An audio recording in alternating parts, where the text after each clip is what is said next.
Hello, everyone.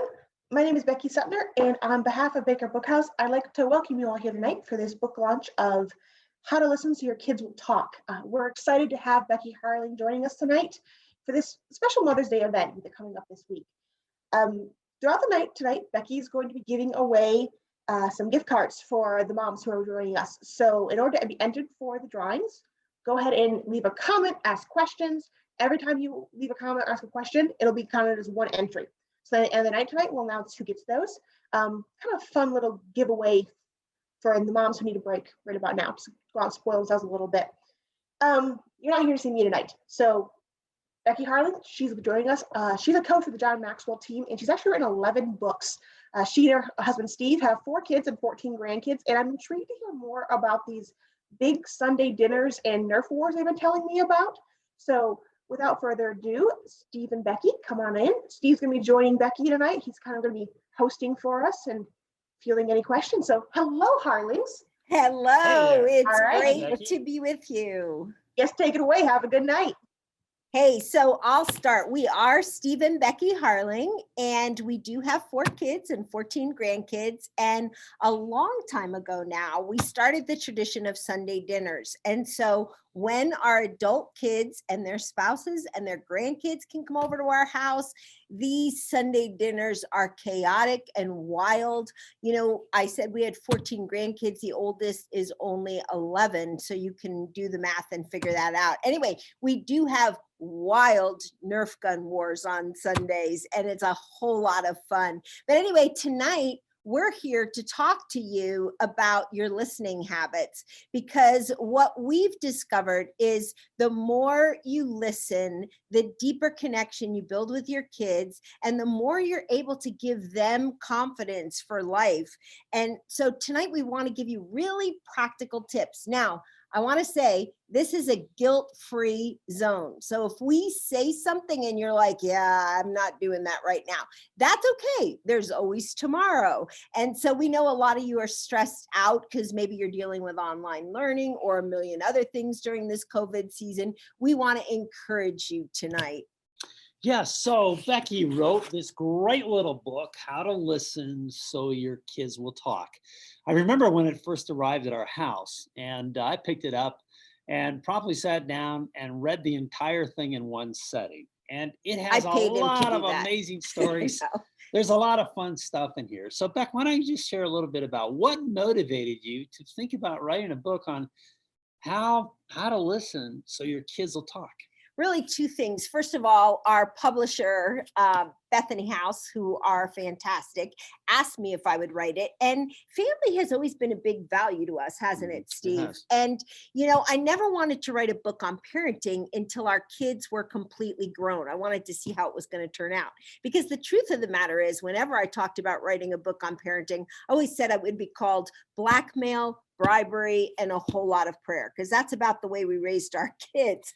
But anyway, as they got older, people started saying, what did you do with your kids? Because they're fantastic. Now, a lot of that is just plain old the grace of God. But I began to think maybe God was calling me to write about listening to our kids. You know, the truth is, we know a lot of parents that really try to do a great job raising their kids, but their kids didn't exactly turn out really great. Including God. Right, I mean, exactly. His kids messed up in the garden. But the good thing is we've been really blessed with some amazing kids, and we're incredibly grateful for that. But you know, there was a verse early on in our lives. So we got married pretty young, 21 years old or thereabouts. And we actually began pastoral ministry at the age of 21. And it's been an incredible journey, but we had a verse that kind of became our, I don't know, it's not a life verse. Maybe it's our family verse. Yeah. And it's actually from Proverbs chapter 24, verses 3-4. And this is where Solomon says, by wisdom, a house is built, and through understanding, it is established. And through knowledge, its rooms are filled with rare and beautiful treasures. tucked away within those verses are 3 couplets that really spoke to both of us as parents. The first one is wisdom, and through wisdom, a house is built. And, there were so many mornings or days as a parent where I just didn't have any wisdom for what to do. And I would get on my knees and say, hey, Lord, I really need wisdom because there's no manual that's telling us everything here. And then the second is knowledge. Through knowledge, its walls are established. And I love that because it talks about really knowing your child. We had 4 kids. The first one was different than the second was different than the third, and the fourth was different than all of them. And then the last one is through understanding. Its rooms are filled with rare and beautiful treasure, and understanding can help reset a child's toppled over emotions. When we were raising kids, we had a lot of soccer balls flying through the house, and I can't tell you how many lamps went over in the process. But the idea through reestablishing that child is like setting up a toppled over lamp. And we realized that in our home, we needed to listen to offer our kids understanding when their emotions were toppled over.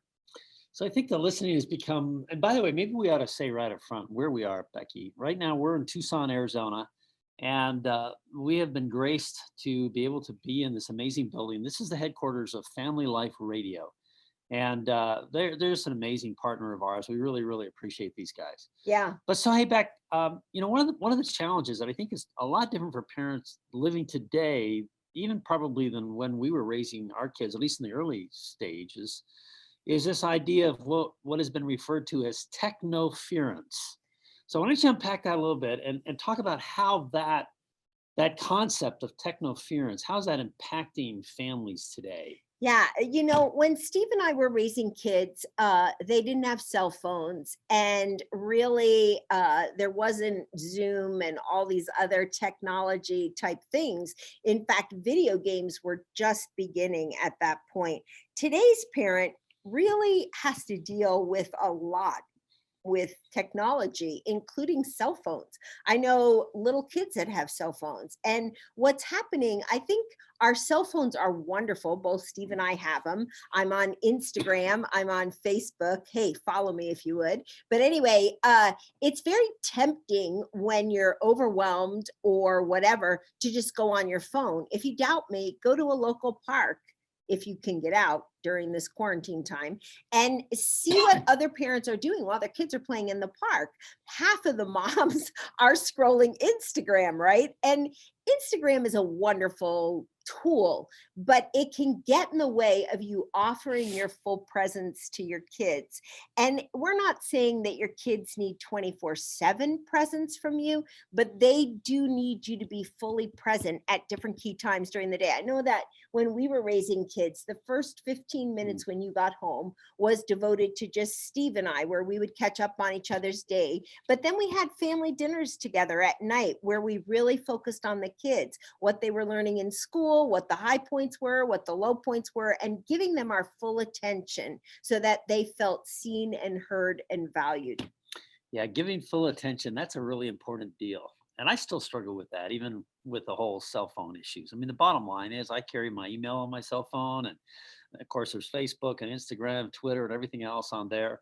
And an hour ago, we were having lunch together, and all of a sudden, my little phone started to vibrate, and I heard a little ding. And every part of me wanted to reach for the phone. Becky's sitting across the table from me. We're with some guests, and they're sitting on it there as well. All of a sudden, I got a little kick in the shins, and it was a little bit of a reminder. You were reminding me, hey, Steve, don't answer the phone. That's a hard thing for a lot of us to do. I think we get really hung up on always being accessible, always ready to our phones. We're probably more present to our phones than we are to our kids half the time. And that clearly is something we've got to work on. We have to work on it as individuals, but even our culture just absorbed in that. Yeah. So bottom line is being present to our children is really an important and critical step for all of us, something we have to be paying attention to. So another thing I want us to chat about here, Becky, if you wouldn't mind, because I know this comes up a lot in your book, is this whole idea of empathy. First of all, what is empathy, and what does it look like for a parent to be able to show empathy to their children. Yeah. And so empathy is really it's saying to another person, your feelings make sense to me. So think about it. Maybe you're going through a grocery store and your toddler is throwing a complete fit because they can't have the candy that you don't want them to have before lunch. What in the world does it look like to show empathy in that moment? It might look like you getting down and saying, hey, I understand you're really mad right now because you want that candy. Sometimes I feel mad too, but I want you to know that later on we'll get the candy or make some kind of deal with them. Your kids need to feel like their feelings make sense. I know during COVID,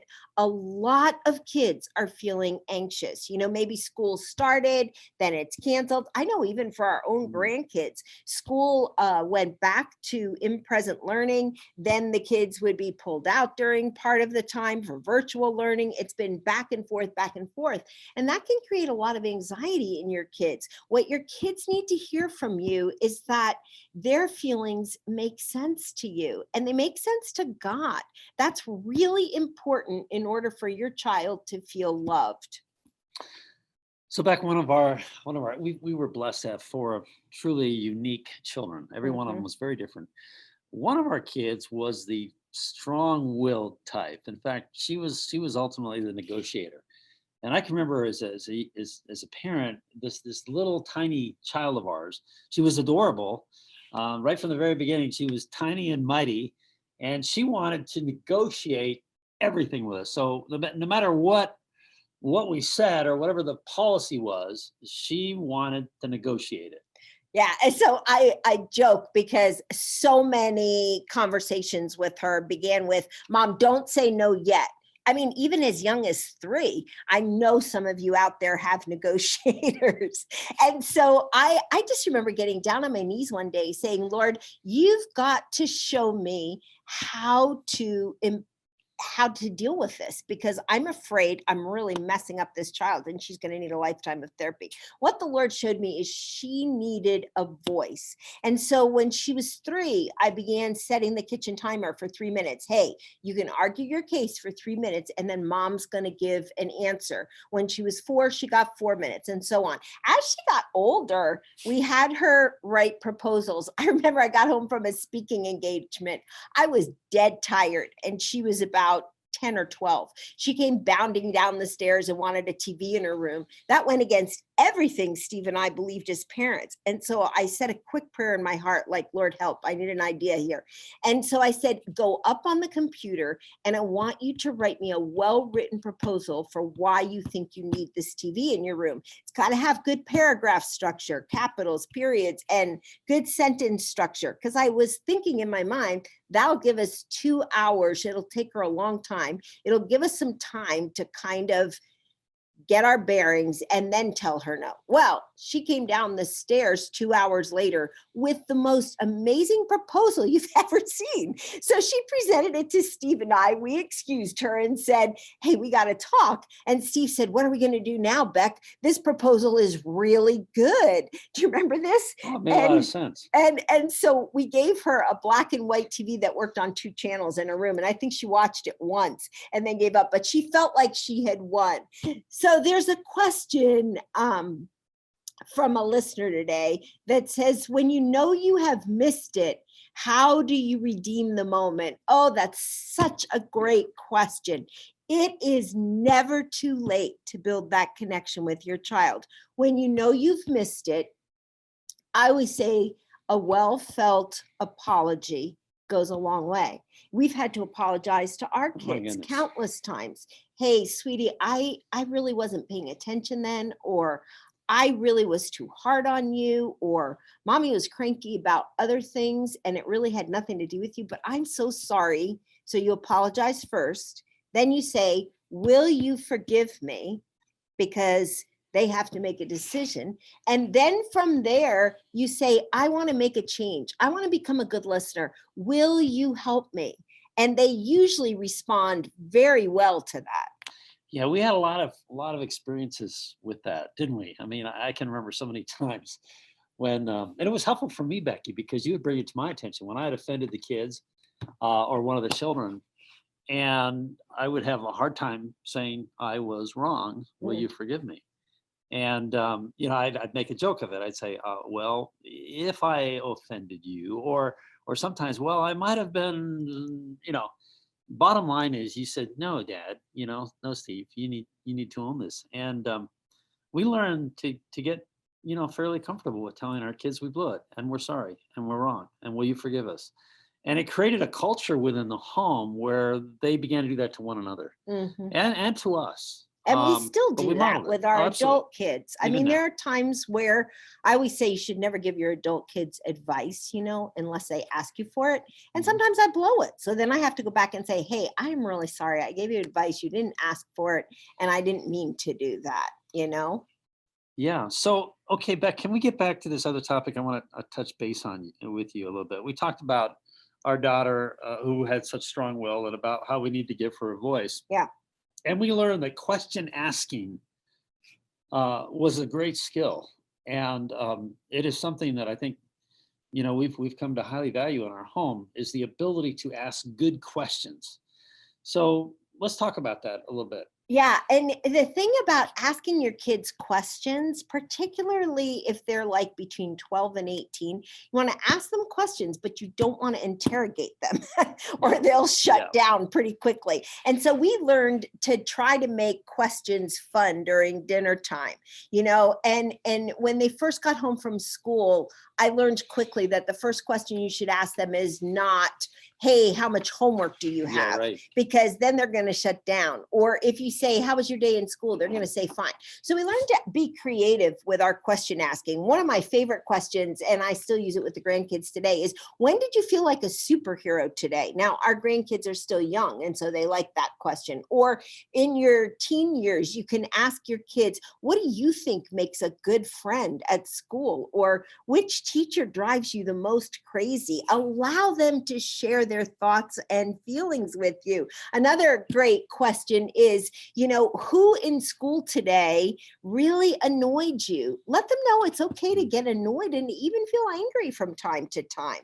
I think it's really important. Our little grandson, Theo, is an amazing question asker because his parents have worked so hard on this. So one time I had him out at a coffee shop and I said, well, Theo, would you rather have a cake pop or a brownie? And he said a cake pop. And then without missing a beat, he said, Mimi, would you rather be a donut or a cup of coffee? I mean, he's awesome at asking questions, but have fun with it. I know one family that we know, they want to hear about their kids' highs and lows.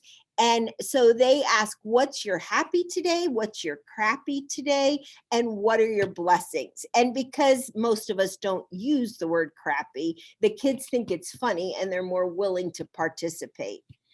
Yeah, we've learned that asking questions is very important to drawing our children out. But, I think for us, it was also a spiritual learning, in part because we noticed that Jesus, when he reacted to or responded to his disciples and when he responded to people in general, he asked a lot of questions. And that is an important skill to develop. But when you ask a question, what you're doing is you're valuing the other person and you are drawing them out. You're saying, you matter to me, what you think, what you feel, that matters to me. And so that's a strong skill as a parent. If you want your kids to talk, you got to learn how to ask good questions. So I noticed, Beck, you actually made an extensive list of questions. Yes. In this book, there's actually a ton There's of them. 50 of them. 50 of them. Okay. And, some of these questions are really, really great. If you could invent only one thing, what would it be? If you own a pet dragon, what would it look like? If you wrote a book, what would the title be? If you got $1,000, as a gift to give away, what would you use it for? I mean, just great questions that just draw people out. And they also make super questions for conversation around a dinner table. Yeah. Sadly that so many parents don't even eat meals with their kids these days. Yeah. And I think we get the whole sports thing because our kids were all in sports.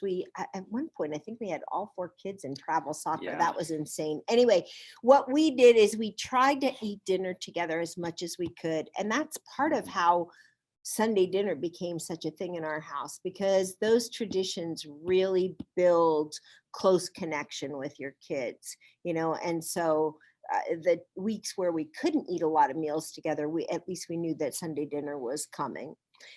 Yeah, Sunday dinner, since Becky mentioned that at the very beginning, it's become a highlight of our lives. I mean, literally, I'm a pastor, so I'm preaching on Sunday morning. I come home from church.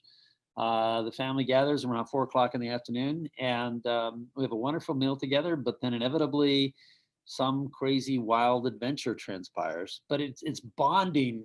The bonding relationships have been really amazing because we've taken the time to make it a special event.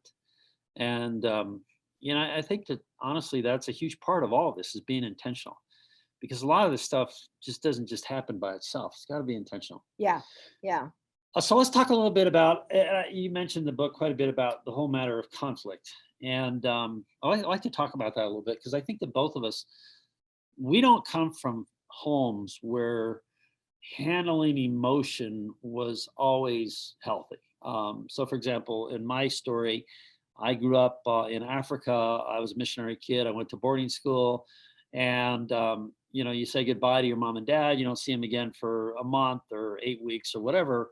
But I was told very early on, do not cry, do not feel, don't get angry, because anger is sinful. Don't feel loss, don't feel sorrow, don't. And honestly, after a while, I had so tuned out any awareness of personal feelings. And Becky, I think you kind of grew up in a home was sort of like that, but in different ways. Yeah. So my home was abusive and very authoritative. And so the rule in my home, without it, I mean, it was never stated, was that parents could really get angry, but as kids, we couldn't get angry. And so I just stuffed everything, and I got really, really sad and marginally unhealthy. And so when we had kids, and by the way, I was told often, all the time, don't cry. I mean, that was the big rule in my home. And yet, so when we had kids, we knew we wanted to offer them something different. We wanted to validate that, yeah, sometimes you are going to feel angry, and we feel angry sometimes. What you need to know about anger, because sometimes I'm asked this by parents, I'm having a problem with so-and-so, he's angry all the time. Anger is usually a secondary emotion for something that feels too vulnerable for the person to feel. So for example, if your child's feeling like they haven't gotten enough attention yet, you might be experiencing fits and anger all day long. Another reason for anger could be if your toddler hasn't eaten enough, and all of a sudden their blood, their sugar level is going way low because they haven't eaten enough, and they're throwing a fit on the floor. Or if they feel threatened by somebody, they might bite them. We have a couple of grandkids that have done that. And, but anger is something that even God felt. I mean, when you think about it, Jesus flipped a few tables in the synagogue. And so we have to, in order to raise emotionally and spiritually healthy kids, we've got to validate their anger and then give them the tools to manage that anger. So one of the tools that you can do is say, hey, you seem really angry, and I really understand that. What can we do when we're really angry? Why don't you go up in your room for a little while and really stamp on a rug or pound a pillow? Or maybe you're feeling really sad that I didn't have enough time today because I was involved in a work meeting. Maybe we can go for a special date night tomorrow night or tonight, and we can talk about that. But give them a way to express their anger. Otherwise, it gets stuffed. Yeah. So one of the questions that came in was this idea of when your kids' answers send up a red flag, how do you keep from interrogating? Yeah, you pray really quickly first. I remember a season in one of our teen daughters' life. Interestingly enough, not the daughter who was strong-willed in childhood, because that teen became the strongest of our teens, which was amazing. Anyway, this was another teen, and she was dating somebody that we really did not like. Boy, do I remember that. And yeah, that's when you got your gray hair. But anyway, yeah. she was dating this kid that we didn't like. And so anytime we brought that up, we would just sense this glass wall coming up, right? You've probably had that if you have teens. And I couldn't get an honest answer from her. And so I began to say, Lord, you've got to show me. And I remember, like, for a month, I got on my knees every morning and prayed through the whole book of Ephesians for her. And then I began to talk to some of her siblings and say, hey, I don't really know what's going on, but I know this kid isn't good for her. And so her siblings began to ask her questions. And for whatever the reason, this child felt a little safer with her siblings. And eventually she did break up with the guy. But sometimes when there's a wall that goes up, you have to ask yourself, okay, have I shut this child down? Because a lot of times walls go up because your child is hurt. Other times it's around an issue that they're really feeling sensitive about. If you sense a red flag, go to the Lord first, ask for wisdom, pray scripture, and then proceed gently and cautiously to get the truth around different answers.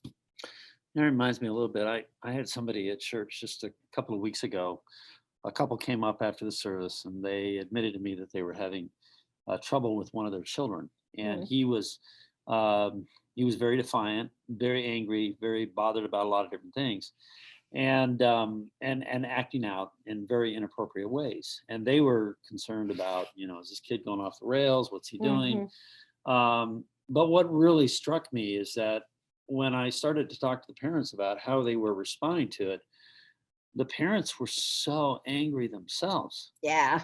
And rather than drawing this child out and asking questions and seeking empathy, it was one of judgment.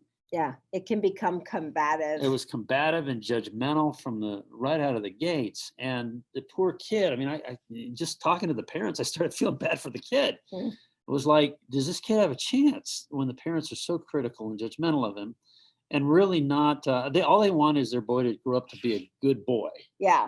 And I think sometimes parents feel attacked by their kids when their kids are angry. And so they become defensive. I mean, I remember a scene in our home with one of our teens who was having a huge meltdown, but it felt to me like she was attacking me. And I kept saying, but that's not what I'm trying to do. And I was explaining. And she kept saying, you don't understand. And I remember thinking, but I want to understand, but I didn't say that. I kept trying to defend myself. Finally, you walked into the room. I think she was 16 at the time. And you said, you know what, Becky, let me take over from here. And I remember you gathered our 16-year-old on your knee and you just said, tell me more. And those words unlocked a whole river of emotions.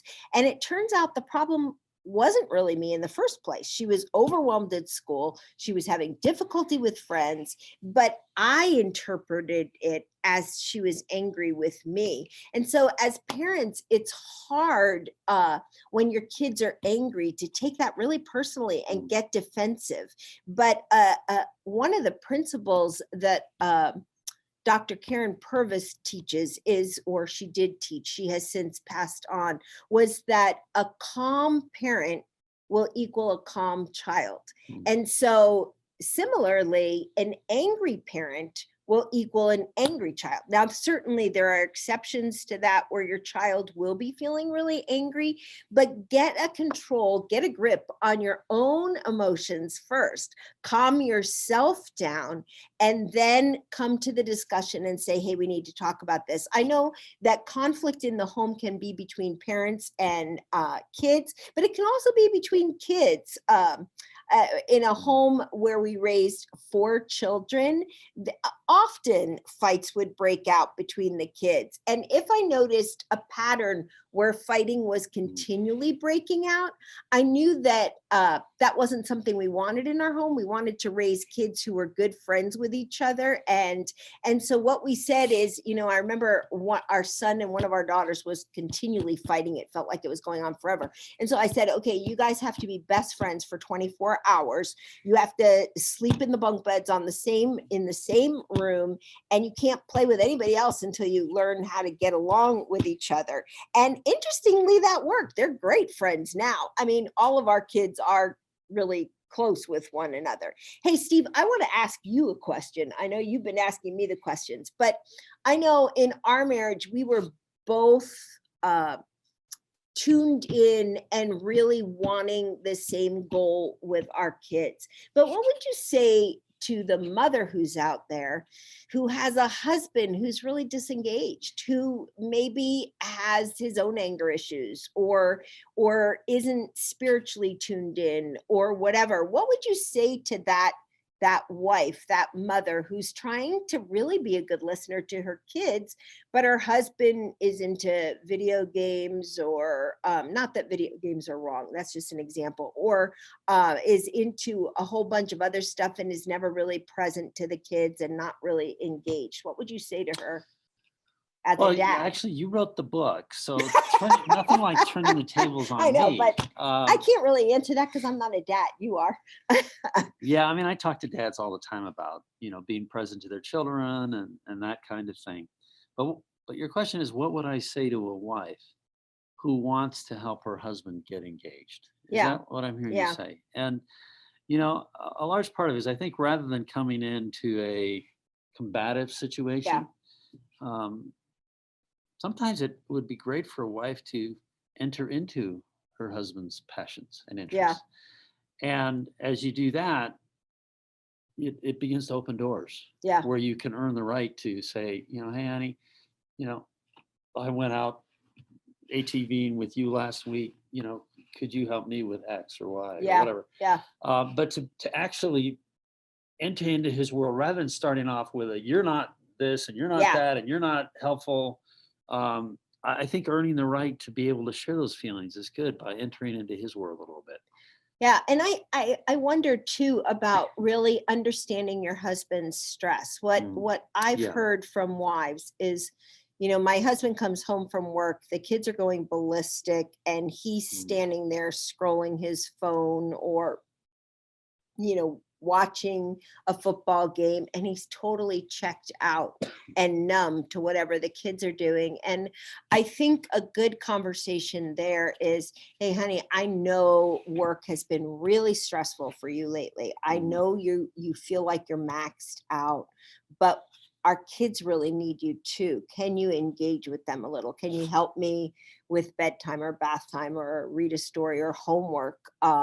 Or can you help me? I really admire you, but can you help me figure out this math problem that I don't have a clue about? Or whatever it is. But I think it's important for wives to affirm their husbands and to approach it from that respect. And I think a topic that I want to talk about too is the idea of listening to your kids. I'm going to change the topic here. The idea of listening to your kids by taking them for one-on-one dates. I think that's really important. That's a big deal. Yeah. And in our home, when we noticed one child acting up or seeming really emotionally distanced, we would put the effort into taking them on a date.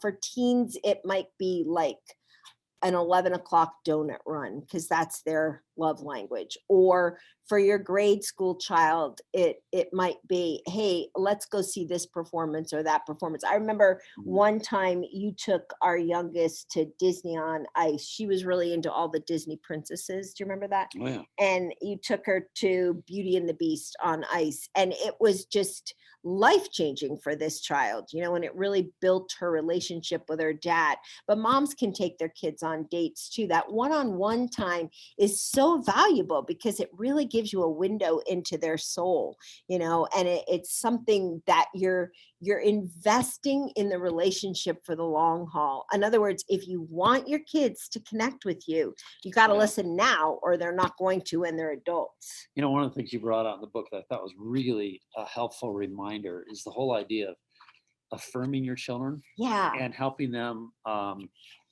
really helping them understand themselves and appreciate their strong suits. So let's talk a little bit about that. Yeah. And so you might be wondering, well, what does affirming your kids have to do with listening? It has everything. Because to start with, you have to be listening to your kids to be able to observe their strength. So actually tonight, after you've joined this webinar, you're going to get a free gift called Celebrating Your Child's Unique Design. And it will give you several worksheets where you can really think about your different kids and what makes them unique. You know, not every child is the same. And then go overboard to affirm your kids for their strengths. I remember when our youngest daughter was getting ready to turn 13. I mean, the teen years are perilous for any kid, right?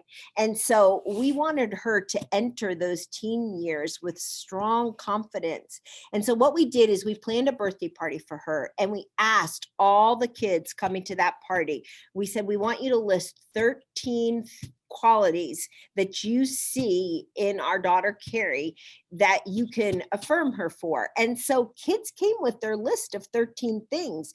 And then I remember you sat down with her after and said, but Carrie, what are the commonalities that you're seeing in these lists? And so she began to see compassion, creative, and all those qualities that were the same in each list. And it really built her identities. So we have a question here. Teens don't usually want mom and dad to intervene in friendship problems. That's true. How much stuff should really be hands off here? I'm missing a word. Unless you suspect toxic stuff is going on. That is a great question, because your kids, the whole goal of parenting is that when your child leaves home at 18 or 20 or whenever they leave home, that they're fully able to handle life. I think one of the things for parents is they should know who their kids are hanging out with. They should not be a helicopter parent, but they should know different friends. And you can ask questions about, hey, tell me a little bit more about Jordy, or tell me a little bit more about Alice, or tell me a little bit more about Ricky, or whatever the kid's name is. And what do you appreciate about them? And they may want to talk or they may not. Don't push it. We found with our teens, we had the best conversations with them in the car, because they were looking out the front window and we were looking out the front window. And so that we didn't look shocked. And as a result, they told us more. we that was an important communication learning for us. I mean, we always talk about how important it is to be eye to eye, but quite honestly, with teenagers, we found we got a lot more accomplished when we weren't eye to eye. Yeah. And asking questions and seeing what happens. But I do think, and I want to honor the question, because I think that there are parents who are really concerned about the things, the friends that their kids are hanging around with, and how those kids are getting them into drinking, into all manner of stuff. And as a parent, that's a huge concern. And honestly, it was a huge concern for us too. Yeah, it was. And I think I would say really reward healthy, good choices. I remember one of our teens was at a party.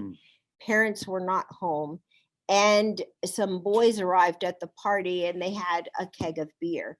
And our daughter grabbed her car keys and said, hey guys, I'm out of here. And she grabbed her car keys and drove home.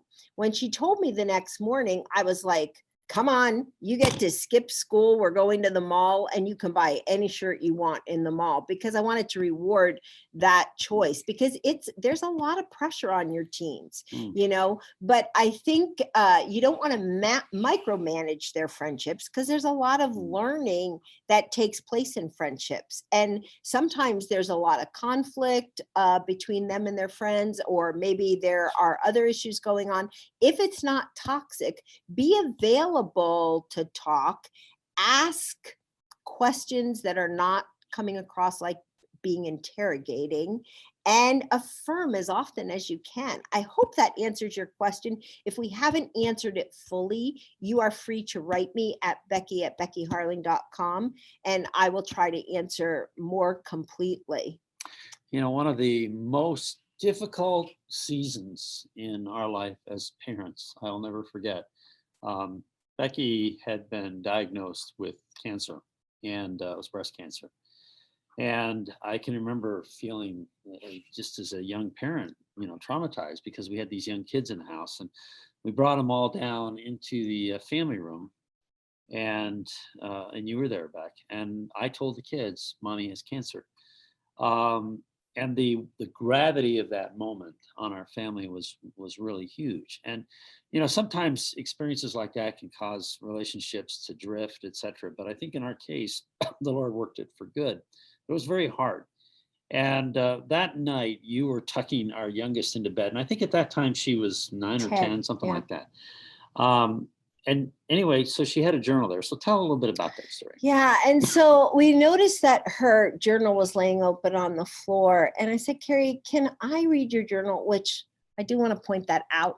Don't pry and snoop in your kids' rooms. You have to ask permission to read things that are private, like journals. Anyway, I said, "Can I read your journal?" And she said, yes. And on the floor, she had written in her journal, "Dear God, I always thought nothing bad could happen to my family. Now my mommy has breast cancer. How could you let this happen?" And here was my 10-year-old asking the most profound question in the universe: how can God allow suffering? And it really opened up a conversation. In that moment, Steve and I really had a choice. We could give her easy answers and say, God works everything out for good, which we both believe.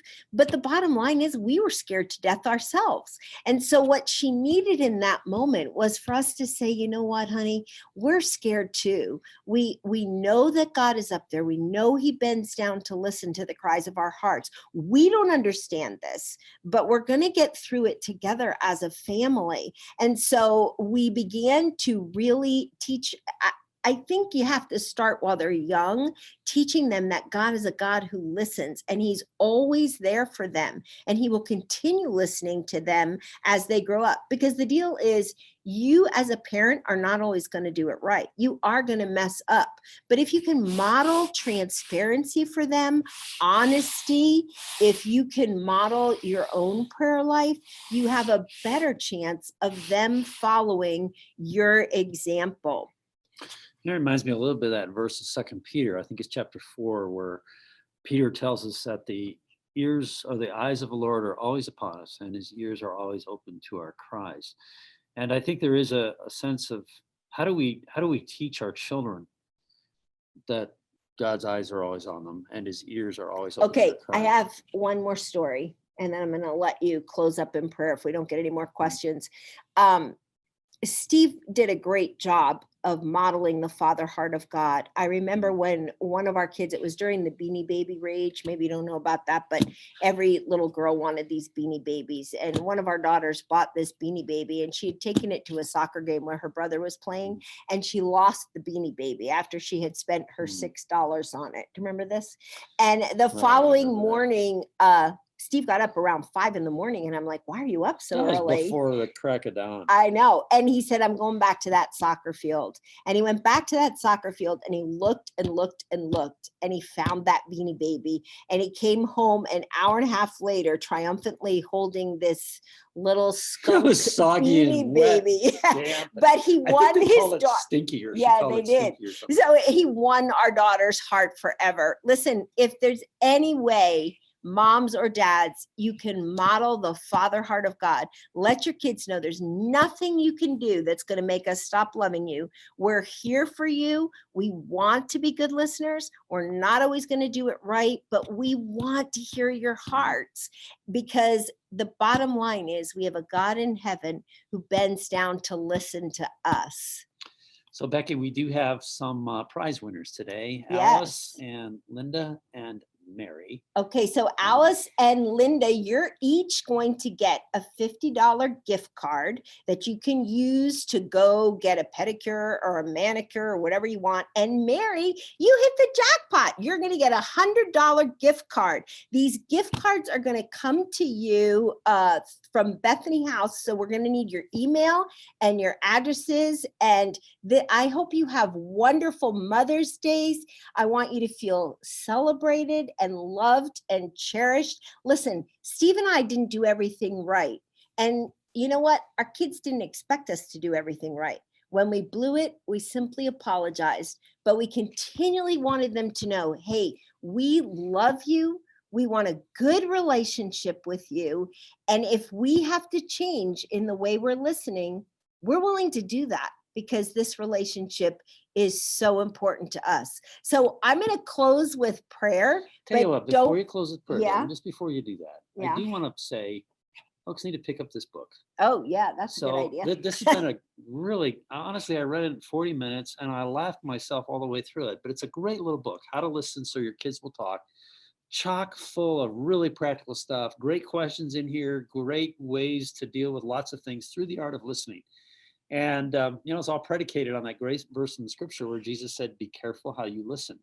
So anyway, get the book. And also for those of you that are our prize winners today, Alice, Linda, and Mary, do they need to send their email addresses and shipping address to you? Yes, and then I'll get it over to Bethany House and they'll send So you the it'll be gift cards. Becky@BeckyHarling.com. Again, that's Becky@BeckyHarling.com.